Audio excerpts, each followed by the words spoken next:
What's up, everybody? Welcome back to the Seven Figure Flipping Podcast. This is Bill Allen. I have a great show for you today. Scott Mueller is on the show with me, and he's one of our Runway members that went through the crash hard in 2008, was selling waterfront land at the time, went out of real estate for a long time, talked about a little bit of depression, some things he went through, some different jobs he had, how he built up a restaurant business, and now how he's getting into real estate and how short-term rental pulled him in. And he's flipping houses now in North Carolina. Really exciting stuff. Had some rough flips in the beginning and now is coming out on the backside doing really, really well. And we break down real numbers, real deals.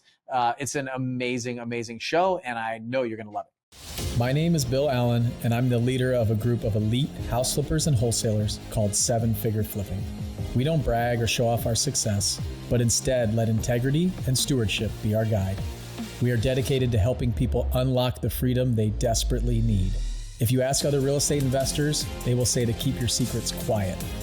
But we believe in abundance, not scarcity, and that's why we are the elite. We are Seven Figure Flipping, and this podcast is our playbook. All right, everybody, I've got another deal breakdown for you guys today. I'm having so much fun doing these. I'm learning a lot. I'm able to do like a little bit of coaching, give some advice too on some of them. So, and I hope like the feedback that we've gotten from you guys has been incredible, listening to these and saying, oh, there's this little tip that I pulled out or this thing. And hopefully it gives you the belief to kind of get to the next level, to do your first deal, your next deal, something that's outside of your comfort zone, all that stuff. So today I've got Scott Mueller on the show. I'm really excited to talk with him. He's been a member of our community for a long time. He's been in lots of challenges and pretty much everything that we do, he's always there. He's got his camera on front row and he's learning and participating and doing. I love people that actually do the thing that I'm teaching. So Scott, what's up? How's it going, man? Good. I'm excited for this. I even asked you before the show, like, have you been on a podcast before? Because I feel like we spent a lot of time on Zoom calls before but it's always been like an event or a webinar or a challenge or some trainings that I'm doing. I feel like we've done this like 10 times. That's right. We have talked a lot on a bunch of different challenges, bunch of different events. Yep. So maybe give everybody a little bit of background on you, like what you do and kind of how you got into real estate would be helpful. Well, I'm a native of San Antonio, Texas, and I went to the Marine Corps in '88, got out in '92, and kind of stayed in Eastern North Carolina. I finished school at East Carolina University and got into real estate brokerage a little bit, and then I found a company called Timberline Land Company, and we were waterfront land developers, and so that was my first foray into real estate. During that time, I did buy several rental properties with some partners. You know, we had the guy that had terrible credit and no money, but he knew construction, and the guy with money and good credit, but didn't know anything about real estate. And then I was the guy with kind of bad credit, no money, but I knew how to put the deals together, or I was learning. I acted like I knew how to put the deals together, right? So we picked up some rental properties in the 90s and early 2000s. And then I leapt out on my own development deal with my own development company in 2008. And as you can imagine, that was the wrong time to do that. And Yeah. Selling waterfront land was like the first piece of real estate or first segment of real estate that went down the hill. So those of us that were in that industry couldn't make a living doing what we knew how to do anymore. It was just gone after the real estate crash. So I ran far away from real estate. I had sold my rental properties in early 2000s, and I worked for Motorola. I did some different things, and then I got remarried, and then my wife brought me this concept called Clean Eats, and so we got into the franchise business. Healthy cafe, meal prep. And we started with one location, and then in Greenville, North Carolina. Then we picked up a second location in Norfolk, Virginia. And then I started listening to some things. Well, I found TikTok actually. And I found some things on TikTok. I was looking at short-term rentals. I had heard the buzz about short-term rentals in say 2021 or 2022 or so. And I started listening to podcasts, found Bigger Pockets, found Sam Faster Freedom. And then I ran into Bill Allen and that really was the one thing that kind of stopped me in my tracks and said, this is what I want to be doing. And this is the group I want to do it with. The values, the things that are important to you, things that are important to the 7F community. So I picked up some short-term rentals in 2022, I'm sorry.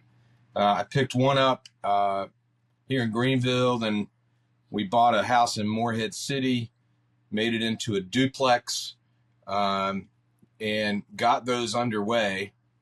And then that brings me to 2023, which is late 2022. I joined 7F. And then I bought my first flip in January of 2023. And so that's how I got started. All right. I got a few questions. So tell me, like, you guys still run the business Clean Eats, and what does that take? Like, what's life like in that business that you do? So yes, we still run those both. I have a general manager in Norfolk who does a great job. I'm going through the book Profit First, and I'm trying to employ that in my restaurants. The restaurants do fine, but I think everyone knows that my heart really is in real estate, but I love my people, my staff. I love coming to work every day. I'm here in the restaurant right now. This is where my office is. I probably spend a little more time on real estate than I do on restaurants because I have such a great staff. And so, yes, we do still run those. And is that like every day? I've heard running a restaurant is like 24/7, 7 days a week. What's it like for you? It is not. I mean, I generally don't pull a lot of weekends in the restaurant. I have a staff. We have great technology too, where I can see what's going on. But I do have a really, really good staff that I can trust to get the work done. And then I manage the financials, the back end, and they do the scheduling. But I'm in here every day. So I'm in the cafe every day, talking to customers every day, in the coolers, looking at things. So yeah, I mean, it is an active management job, but having a great staff is everything. And how do you manage the Norfolk location if it's that far away? Well, it is 2.5 hours away, and I have a general manager there. So here in Greenville, North Carolina, I'm the GM. So she does everything there except for the financials and things like that. So she runs the whole show. Got it. I'm like more interested just to kind of understand it, because I think it gives a framework of you being able to run a business, understand the financials, people, hiring, management, leadership, that kind of stuff, which is also a great transferable skill to another business like real estate. Would you agree?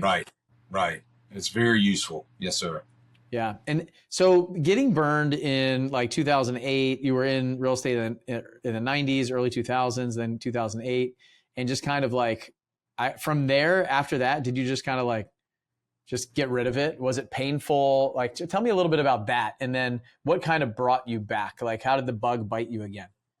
Well, it was very painful. So, I mean, I remember walking into the bank and handing them the keys to my truck. I remember, and I was going through a divorce at that time as well.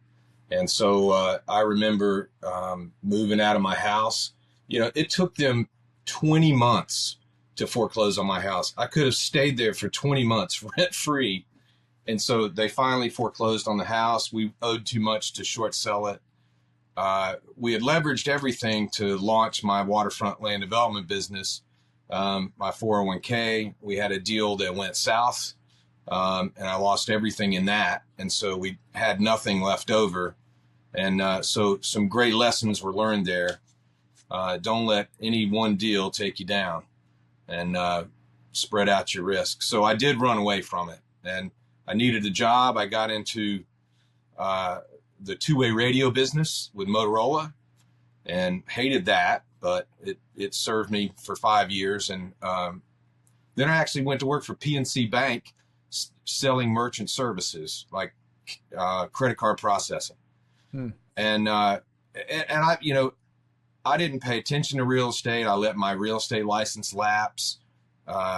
They would still call me to go on land sales to go and sell because I'd risen up through the organization. I was director of marketing for 3 states.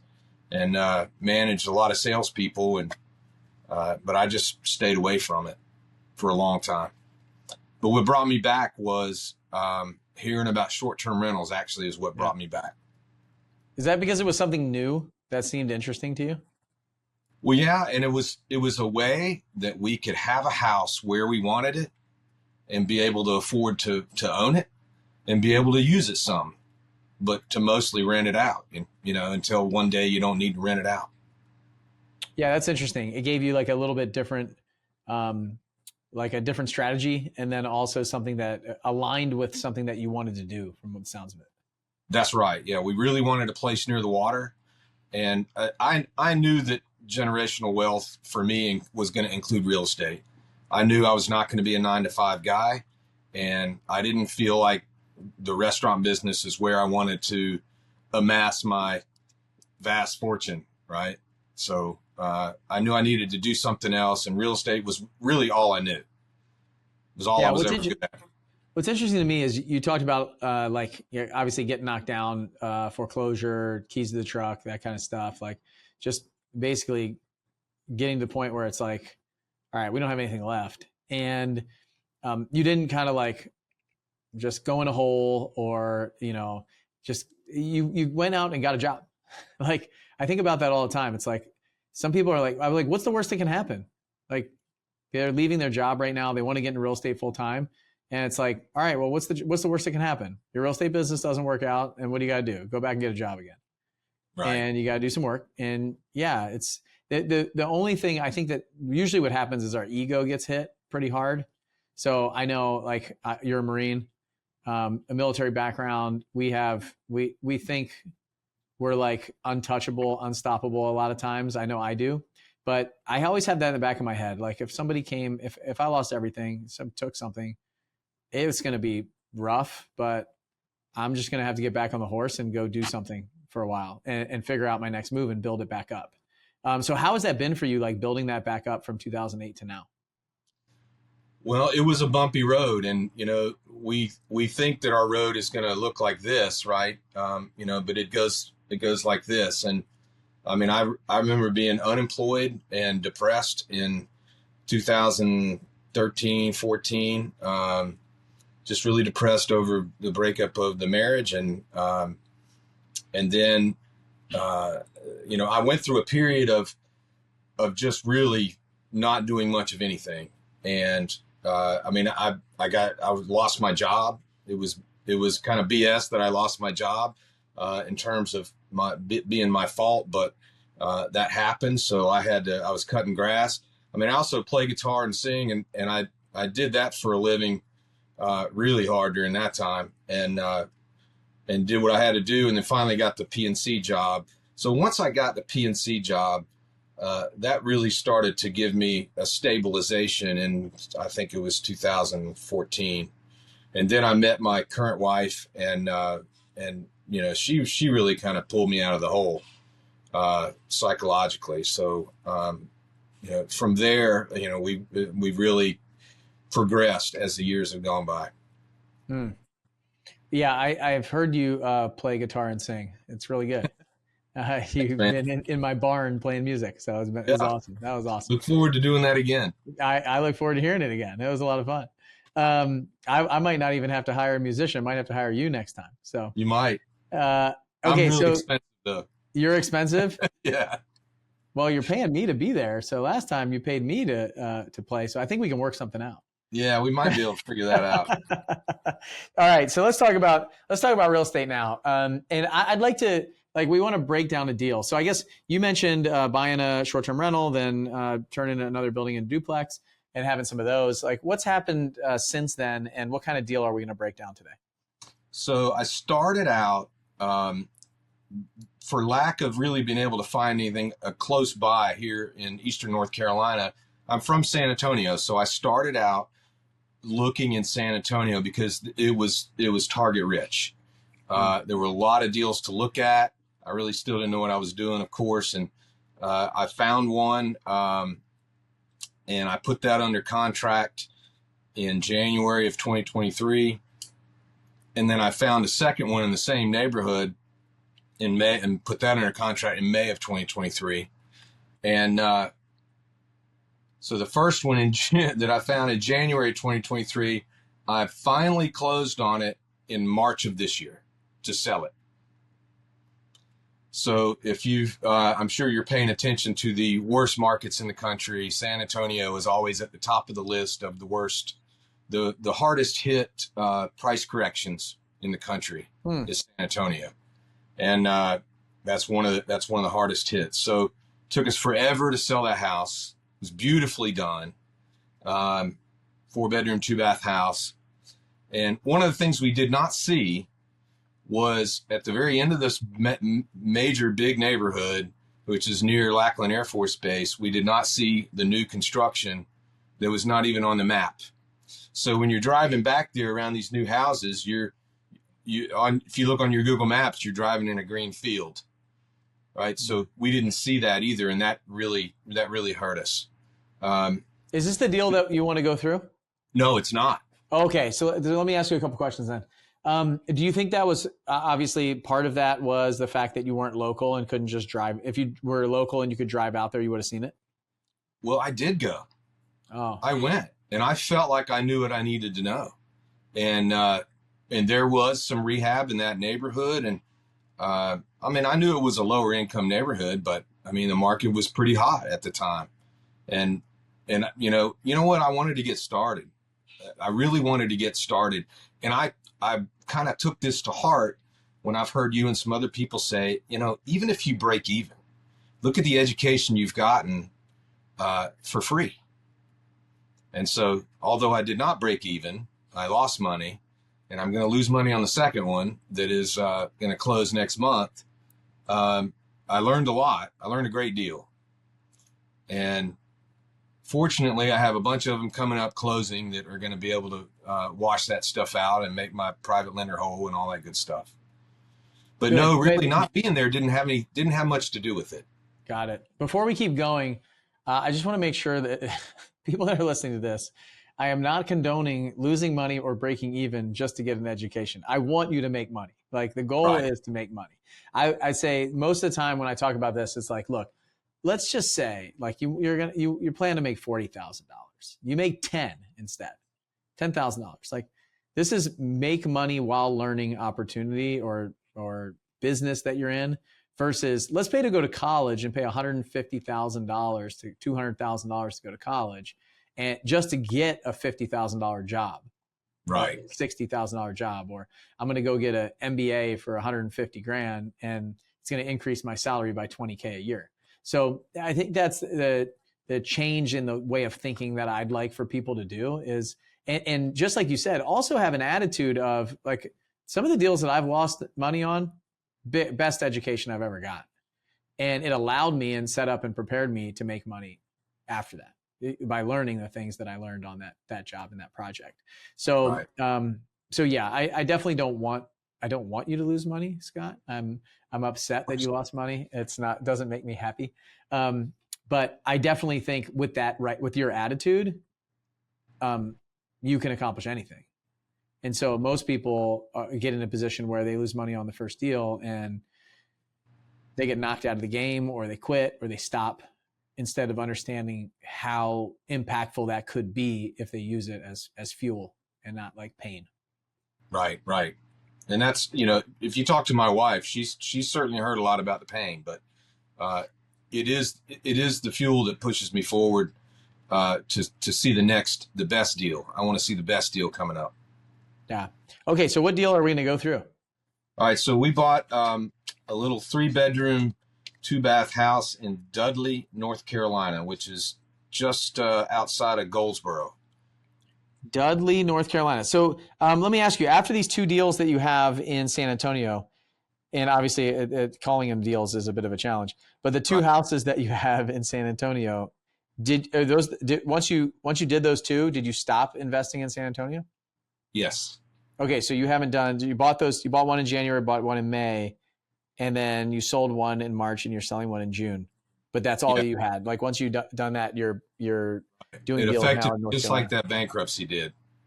I'm running far away from San Antonio. All right. right now. I definitely think for the people listening, money can be made in San Antonio. I know people making money in that city. So Yeah. I don't think it's the city. It's probably there's probably a lot of things we could dig into. Let's talk about this deal, Absolutely. though. 3-bed, 2-bath, Dudley, North Carolina. I'm going to ask some questions just so I can kind of understand it and get a picture. How did you find it? I found it through my Northwestern rep, or my New Western rep. Oh, okay. So a wholesaler. New Western is like a wholesaling company. Right. So you were, and you're flipping these houses? Yes. Okay. So New Western brought it to you, and Right. Let's go through some of the numbers. What were they asking when they sent it to you? Do you remember? 75. Asking 75,000. Right. Did they say like what the rehab costs were, what the ARV was, any of that stuff? What they anticipated it to be? They did, and I don't remember what they said actually. Okay. But they are actually not too bad at that, but you got to take that with a grain of salt. Yep. I mean, and remember what their goal is and what your goal is, and they're definitely not aligned. What's their goal? Well, their goal is to make the most they can make. So to make your head believe that you can make more than you might be able to, and you're going to pay less for it to rehab it than you might And have. what's your goal? My goal is to spend the least amount and make the most. So your both of your goals are to make the most amount of money possible. So you're right. It can't be win-win. Well, I mean, both parties can win. It's just you're probably not going to line up exactly where you need to be. And this was actually a fair deal. This was a fair deal. They made good money on it, and so did I. So so they're asking 75,000. What was your offer, and what did you do? Well, we ended up at 64,000 purchase price.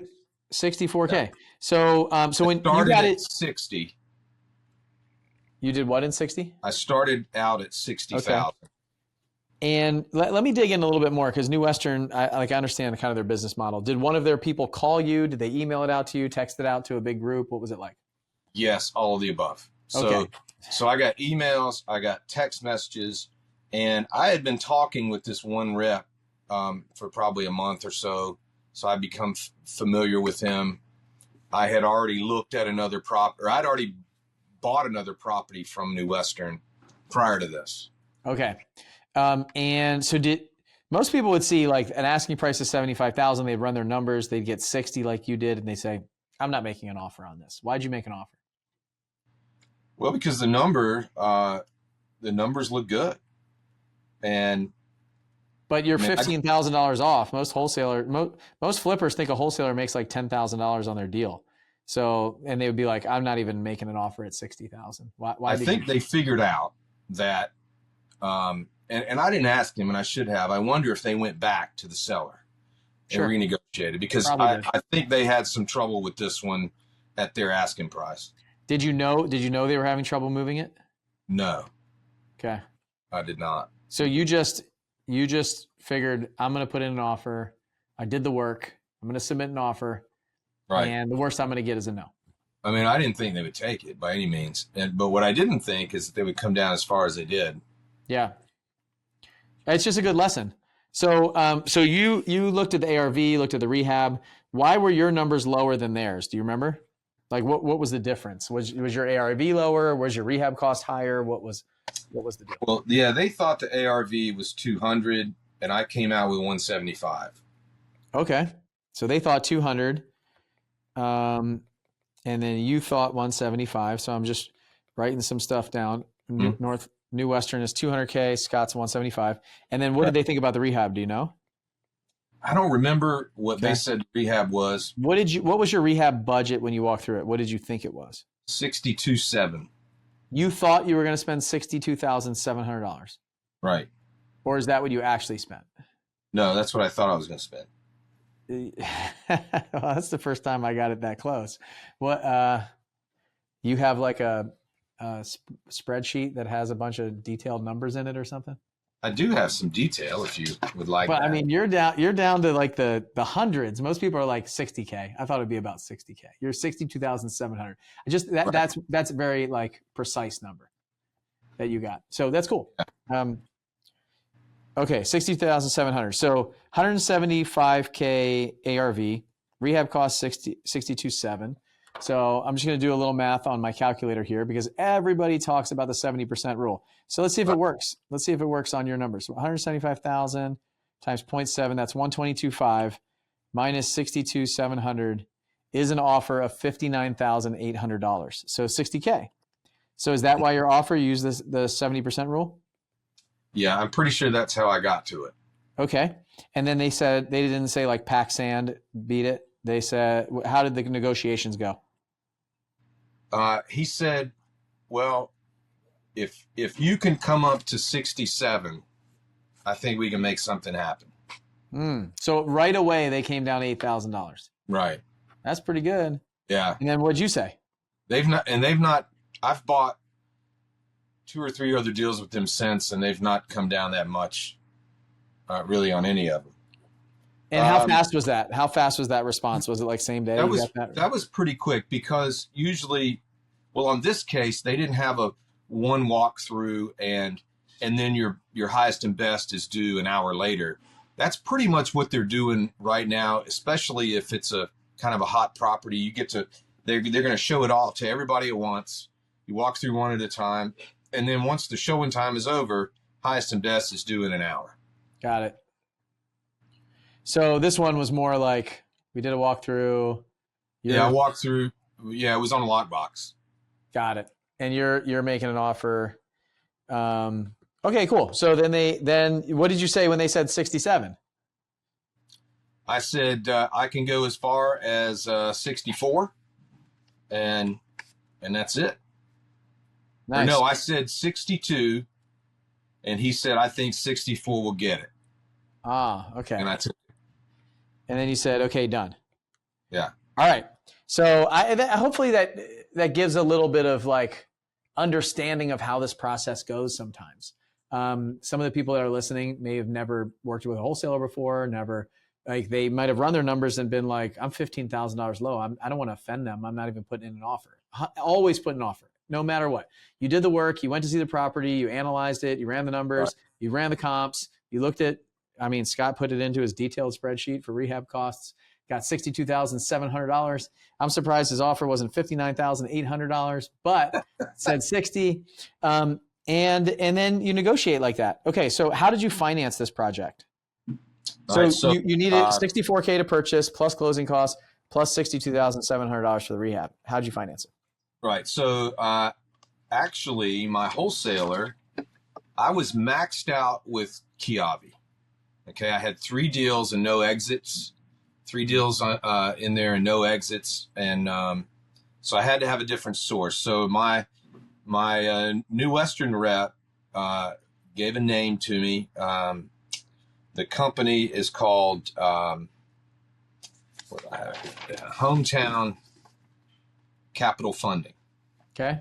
Hometown Capital Funding. The guy's name is Javed Anwar.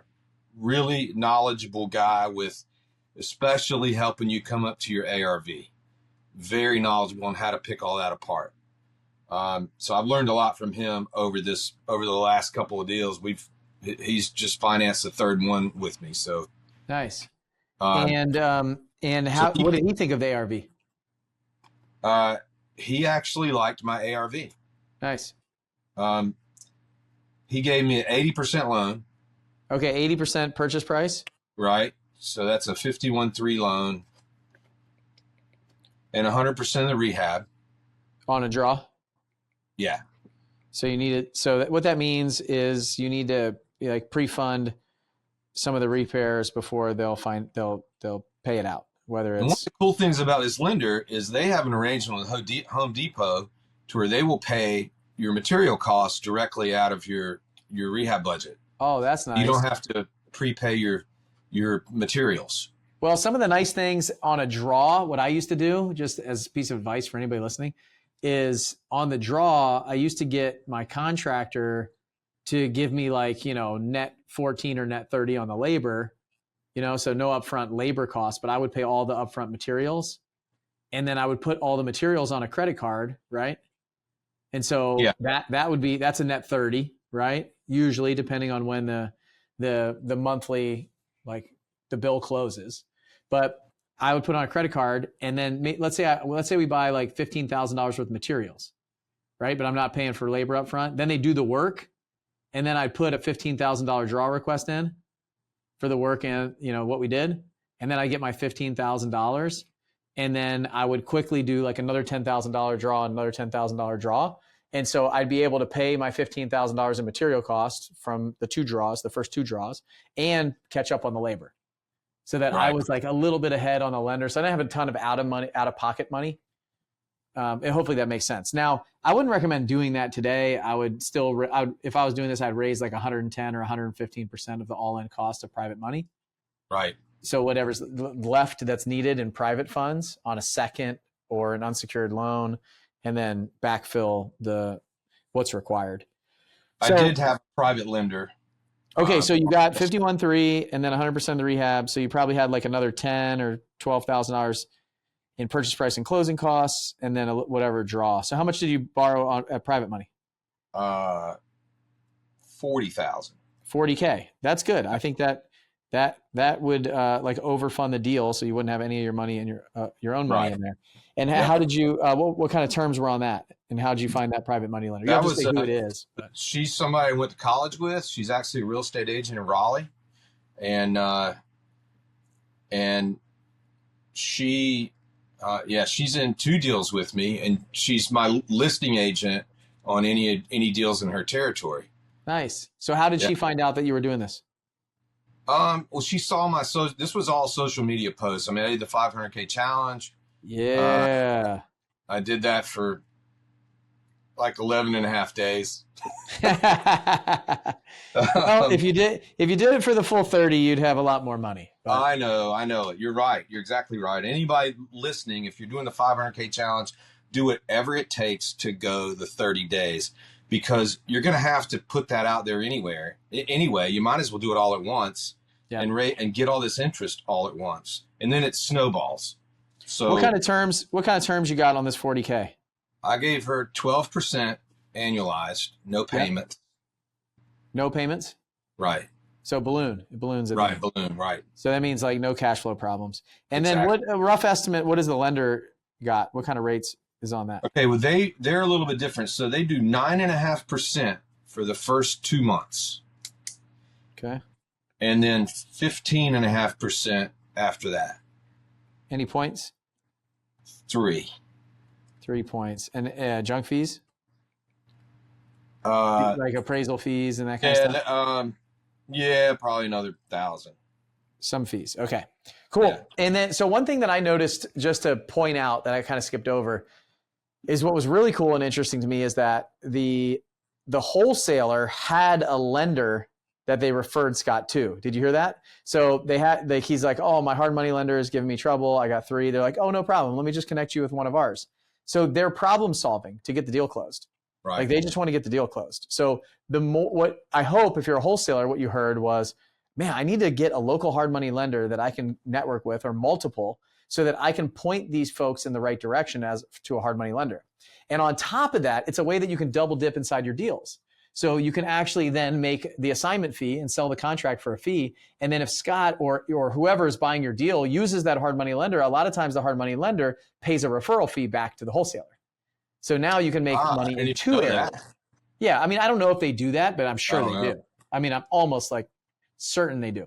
Title companies can do some of that stuff, lenders. There's all kinds of affiliate and referral deals that you can do with people. So we used to get like $500 or $1,000 for every person that would borrow money from Kiavi, whether it was using our deals or not. It was Lending Home then, but I put Lending Home in my email as a wholesaler. So anytime, let's say, Scott, you clicked on my link from Lending Home, whether you did that deal with us or not, and you got financed with Lending Home, I'd make money. Gotcha. And so it's like an ad inside of my marketing newsletter, and my newsletter just happens to be all my wholesale deals. It's just like, I don't know, inside my company, when we send out like batch leads email, or some other company that we have a referral agreement with, then we make some affiliate commissions.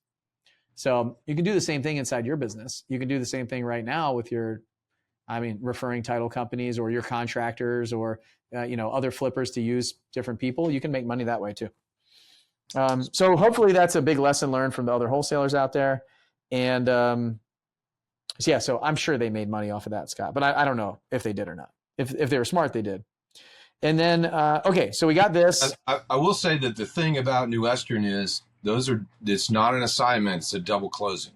Yep. So you have to pay the front side closing costs as well, which adds about another 2.5% to your costs. Yeah, which is crazy. They should be paying that themselves, but it is what it is. It's in their contract, all that stuff. So, and then, okay, so then you fixed it up. How long did you intend for the rehab to take? 60 days. 60 days. How long did it end up taking? About 5 months. You thought it was going to take 2 months. It took 5? Yes. Okay. This is the real stuff, folks. This is not HGTV. Like, oh, it was an extra month and we made an extra $50,000 because of it. So one of the reasons it took longer was that we, like a month later, bought another one about 45 minutes away. And so the contractor that did the Dudley house did this other one in Farmville. And he just drug his feet on the Dudley house so he could do both of them at the same time. And I understood why he was doing that, but I didn't know that he was doing that until really a couple months into it. And he just kept doing that. So if he was going to do framing, he was going to do them at both places. If he was going to paint, he was going to do them at both places. And I understood why, but it really put this house behind. Okay. So, I mean, it happens. So 5 months. Did the other one go faster because of it? I don't think so. The other one's taken 90 days plus. Yeah. So that's where I would be. I'd be like, okay, well, totally understand if you're going to take a little longer on this one to do both these at the same time, but then I expect the other one to go faster than we had planned. And because this sounds like it's just his convenience, not yours. Well, and it might have been, and he's a really good contractor. He does great work. He's in high demand. He also owns a couple of restaurants. He's way busier than he should be, which I'm familiar with. And so I think he's strung out, and he knows it. Yeah. Just keep in mind, anybody. So when you're looking at third-party vendors, contractors, 1099, they're partners in your business. So underwrite your partners like you would a partner. Like, if I'm going to use this title company and they got problems, why do I want to be using that title company? So I totally get it. I've been there, but from the outside looking in, like, you just gave me a whole bunch of excuses for your contractor not to do the work that you hired him to do. So you believe his crap. You believe his problems. I did. And we are respectfully unengaged at this point. I got it. I totally got it. Okay. So 5 months, and that's what happens. And then I love to use like future deals as tryouts for contractors and other people. Like, even if I have somebody that I know I'm going to use, I'll still dangle the carrot out there to get like 4 or 5 more leads for electricians or plumbers or those kind of people. It's like, go give me a bid on it. Like right now I got a problem at my barn. The drain line of the toilets is collapsed because the guy did a crappy job and the cars are driving over it. And so it was supposed to be like 15 feet deep and they're supposed to not use a certain connection. He's not like willing to fix it. He's making a bunch of excuses, but I'm getting him to come out and bid the job. Like, he wants me to pay to fix it. But, and I'm getting like 5 other bids on the job. So it's just an opportunity to find great plumbers. I posted in the local Facebook group. There's like 50 different plumbers that people recommended. And so now I'm just I'm calling like 20 of them and 5 of them will probably show up. It's just a giant funnel. I get 50 leads. I call 20, the top 20. I get 5 of them that probably actually show up, or maybe 7 that show up. 4 of those will actually give me a bid. And, one of them hopefully is good. If not, then I'm going to go back out to the other 30, call them and start over. And I'd rather be patient to get the right person and the right cost and the right quality than rush into something for just give the first person the job that shows up. And I think the lesson too is that you want to make sure you get multiple quotes on things. Take the time. I mean, if you're in a rush position, maybe there's pressure to get your bid in or whatever. I mean, you're going to make mistakes if you don't get multiple bids. And it takes like 5 times as many bids that you actually, like 5 times as many companies to talk to get those bids. So like if you want 3 bids, you better be talking to 15 people. And just know with wholesalers, you generally don't have that luxury of time. Yeah. And you definitely don't have, there's not generally a due diligence period available. Yep. Right. You're putting your money down. That's hard money right away. Yeah. Just keep in mind, like you also don't have to be rushed with the wholesaler either. I mean, I was a wholesaler, and unless there's a huge rush, like it's crazy bidding, it's really cutthroat. Like if you push back and we have nothing else, we're going to give you some space and some time. That's right. Yeah. So the other thing here, and I mean, this one was on a lockbox, right? So I'd just be sending people out there. The other thing is, let's do this math. You plan to do it in 60 days. It took the guy 5 months. Right. You could have taken a month and a half after closing to find the right contractor that could do it in 60 days, and you'd be done in 3.5 months instead of 5. Yeah. You know what I mean? So like a lot of times we feel like we're under the gun and in a huge rush. And if we just take a breath and slow down, like there's slow is fast and fast is smooth. Fast is smooth, yeah. Yeah. You've heard that before, probably in the military. So like we just slow down sometimes, kind of look around, make a call, the whole Jocko stuff, it's like, take a knee, relax, slow down, look around, make a call. And, a lot of times we just want to rush through the stuff. So no big deal. Let's see where we're at. We got 5 months now, actual. What was the actual rehab cost when it was all said and done? The actual retail price? $62,708. $69,094. Okay, 60. So about let's see, $6,300 over. Right. $6,200. So what was the increase? Well, we had to spend. I just today spent $1,300 on fill dirt because there's an old pool back there. I mean, the oldest pool you've ever seen in your life. Aluminum. You didn't know the pool was there? Well, I knew the pool was there, but and I knew someone might say something about it, but it was a stipulation of the contract after the inspection. So we agreed to fill the pool. We spent $800 on the HVAC system repairing it. I should have budgeted to replace it probably, which I will do going forward. If the thing is more than 15, 16 years old, I think I'm just going to budget to replace them. Got it. So a couple things that came up that, you weren't sure about. And then what happened? So fixed it up. We talked about the contractor issues. Went a little over budget, like, maybe 10% over budget. Right. And then so let's see, now we're in it you bought it for 64, maybe 70, you're at like 140,000 you're in it for, something like that. Yeah. So I would say if you sold it for like 175, you're probably making like 25K, something like that. 20. Well, so what happened? Wait. Don't jump too far ahead. So when did you list the property? Huh? When did you list it? I listed it right at,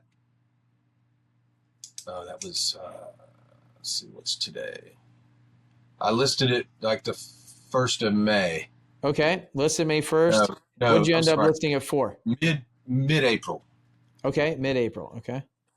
What did you end up listing it for? $199. You listed it for $199K. Why'd you list it for $24,000 more than you thought the ARV was? Because we got new comps. Okay. And the comps told us that we were low. Okay. Listed it for $199,000. What happened? We got it under contract in 5 days. Okay. For $197,500.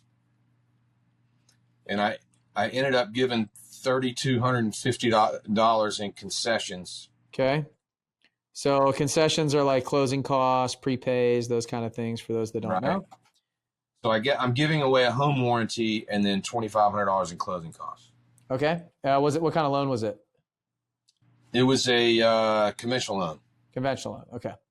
And 197.5, has it closed yet? Closes the 23rd.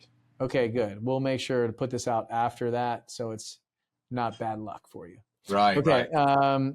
So 199K, got 197.5, 3,200 in closing costs. Let's see, 195. So what will you make on this? Like 35,000 net or what? $33,868. Did you count that yet? $33,868. So 33,868. Maybe you might have like some last minute electricity bill or something that drives that down.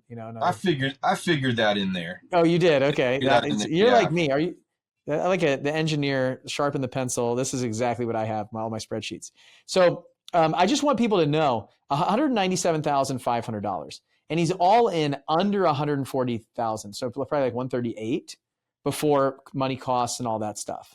So that's about $60,000 spread if it was an HGTV show. So if I was running an HGTV show and I showed all the numbers, it'd be $60,000 spread. Right. But really his net is 33,868. So it's almost half. It's probably like 55% of what you see on the TV show. You got it. These are real numbers. This is like real stuff. So but you look at those costs that they don't show. My front side buying costs were $8,900. Yep. My interest that I paid was about $9,000 total. So now we're at 18K. Right. Commission is $8,900. That's on the back end. Right. So commission. Concessions $3,250. Taxes about $500. Yep. So now we're at 30,500. Yeah, all that stuff that you don't. There it is. That's money cost, front end buy cost, sale cost. That's it. And then obviously the holding cost, taxes, insurance. And the curious thing is that it's, was it this one I did that on? It was right at, like my selling costs are going to be right at about 14%, or my soft costs are going to be about 14%. Remember that exercise you went through? Yeah. And 14% seems to always be very close into what the fact is. Yep. So what Scott's talking about is that one of the events that I did, we broke down, like if you look at your past deals, you can get a number and an idea of what the fixed costs are going to be. So fixed costs being like money, taxes, insurance, sales costs, purchase costs, all that stuff. And then, so if you know that, then that's really all you need to know. You know your purchase price, you know your rehab costs, you know those fixed costs, and then you can figure out your profit. Yeah, all this left is profit. Build it all in. And so if you can just get that number on every deal and then figure out what your offer is. And the only variable is when you walk through the property, you know what the rehab cost is. So if your ARV is right, then the only variable and delta is your rehab because you know how much money you want to make. And so that's the fixed cost method that I like to use. Instead of the 70% rule or any of that other stuff, I like to use this fixed cost method.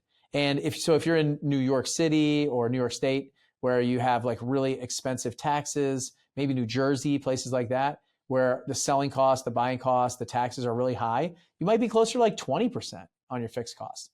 If you're in a cheaper area or you have really cheap money, then you might be average, or you pay your realtor like 1% commission and the other side is 2.5%. So now you're 3.5% sales cost instead of 6% in some other cities. Then you might be around 10 or 11%. So and buying from New Western is another 2.5%. For sure. Yeah.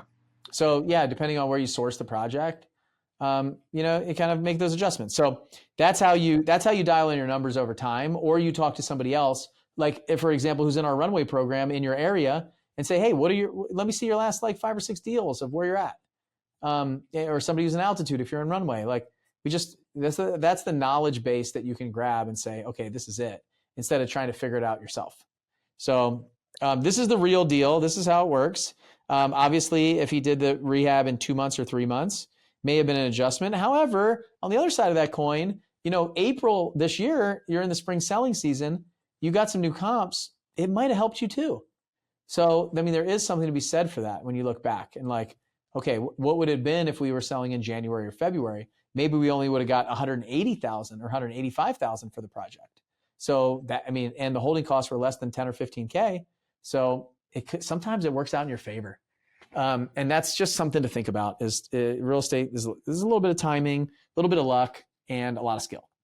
So I'm proud of you. This is awesome. 33,000. Sounds good. What's next for you? Well, I bought, well, since then I've bought 3 more. So I have one in Farmville, one in Rocky Mount, one in Raleigh. And Nice. so I have 4 that are underway that aren't sold yet or under contract yet. So the Farmville house is finished. So that should be listed this weekend or next week.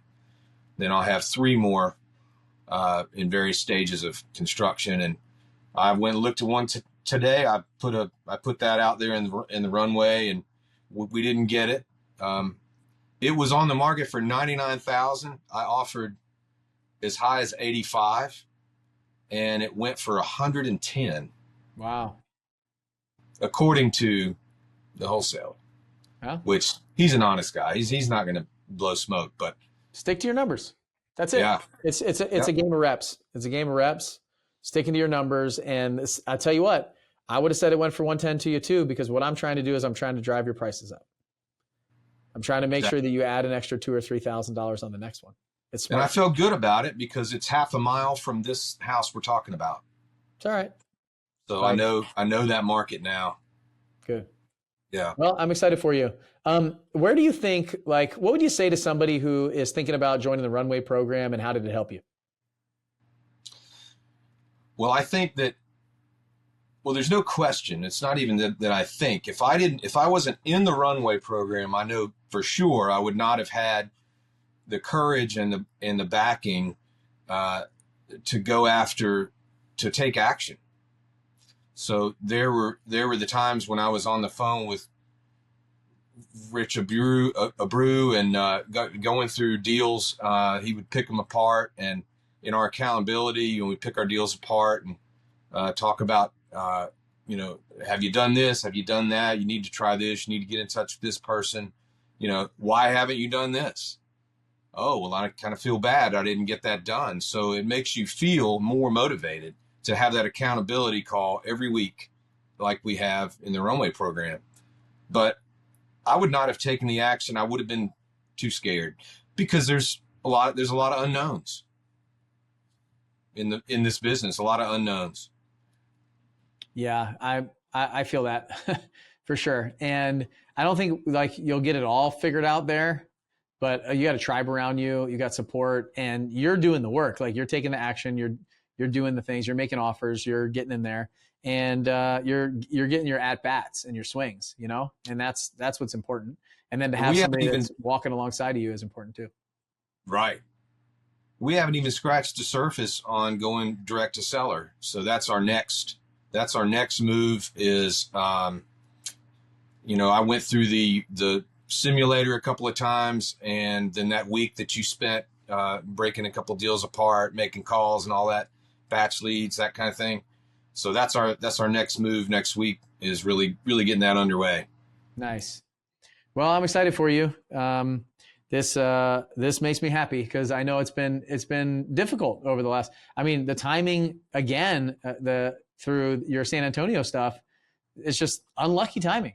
Right. Market changes, market shifts, change in rates. It really slowed things down everywhere. A lot of flippers that were holding on to properties got burned, and just staying positive, coming out of the backside of this and continuing to work at it. That's what you need to do. You got to have some grit and determination and keep going. The only time that we lose is when we quit. We just got to keep showing up. That's right. All right. I got a question before we end the show. Your glasses, are those magnets in between? So they come down here and you can put them down on your, yeah. Okay. The kids love this. The women love this.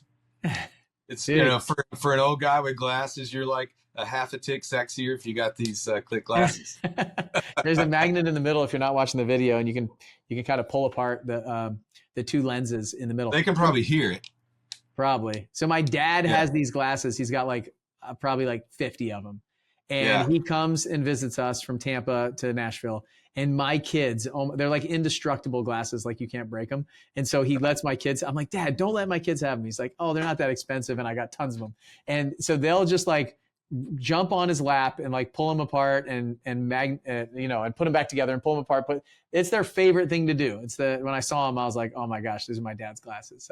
So, forever when I would put my daughter to bed, I would lean down and she would just click them like 10 times. I'm like, okay, babe, we got to go to bed. Yeah, I got to get a pair just like without the corrective lenses in them, just so my kids can play with them while I wear them. So how can people find out more about you and how can we help you? Like we have a network of people here that listen to the show.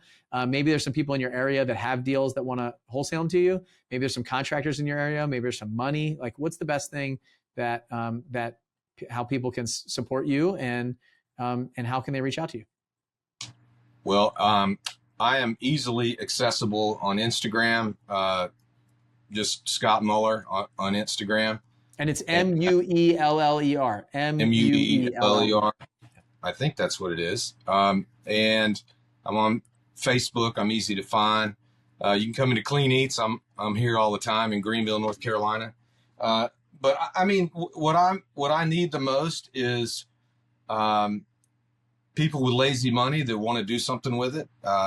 And that gives me the ability to go out and be confident, looking for the best deals. And I need good wholesale deals, below market deals. So people that know of someone that's selling, or if you know of a neighborhood that looks good, just hit me up and let me know. I'll make it worth your while for sure. So, and what area specifically? So really within an hour radius of Greenville. So that gets as far about as Raleigh, Rocky Mount, down toward New Bern, places like that. Awesome. Well, Scott, I appreciate it. I love having you inside the community, supporting you, all the support you give, the way that you show up is really cool. Always the people that have their cameras on are participating in everything that we do. The people sitting front row virtually or in person, I love it. So it's really been awesome watching you, and I'm so happy that you're seeing some success right now. So if anybody listening is interested in joining us in the Runway program, you can just go to 7-Figure Runway. So the number 7figurerunway.com, fill out an application. It's a really simple process. It's a 1 minute like form. It's really just kind of like where you're at, what are you looking to do, what are some of your goals, and then if you want to jump on a call with one of my team members, it'll just pop up a Calendly link. You can jump on and we'll talk to you about what we do, get to know you a little bit and see if we can help. And if we can, we'll just point you in the right direction, like whatever it is. Even if it's listen to the free podcast, grab my book, come into one of our free events virtually, our in-person events, or extending the invitation to join the Runway or Altitude program. So that's kind of your best next step with us. I'd love to have you. If you've been listening to this show for years, like what are you waiting for? Like many of you listen to the show for years and years and years, or you've gone back to the beginning and listened to the show up till now. You're caught up. You've been listening to the show for a year, but you haven't been doing much. Like get off the sidelines and get in the game and come play on our team. Like we have great coaches. We have great trainings. We have great people. We got great members. We got great community. Jump in. Like, what are you waiting for? So, I mean, there's a ton of free content out there to check it out and see what's going on. And that's really what you ought to do first. We've all done it. We've all sat on the podcast forever, watching the videos forever, but you got to step out there and do something. For sure. Totally agree. I see people like, oh, I've been listening to your podcast for years. I'm like, well, how come you're not in the community? Like, what are you doing? Get in here. Like, let's start working together. Let's partner up. Let's do some deals. Let's get together and make some money.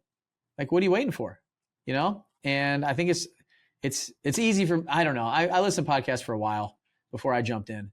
But honestly, I didn't listen to this one, Justin's podcast. I was like binge listening to it, and I was like, all right, fine, I'm buying this thing, you know, and when I hadn't bought anything before. So hopefully if you're listening and you're on like the podcast rodeo, just get off the rodeo and get in the game. That's my advice. 7figurerunway.com, and we'll see you on the inside. All right, Scott, thanks for the show, man. It was awesome. So excited for you. And I'll see everyone on the next show. Bye.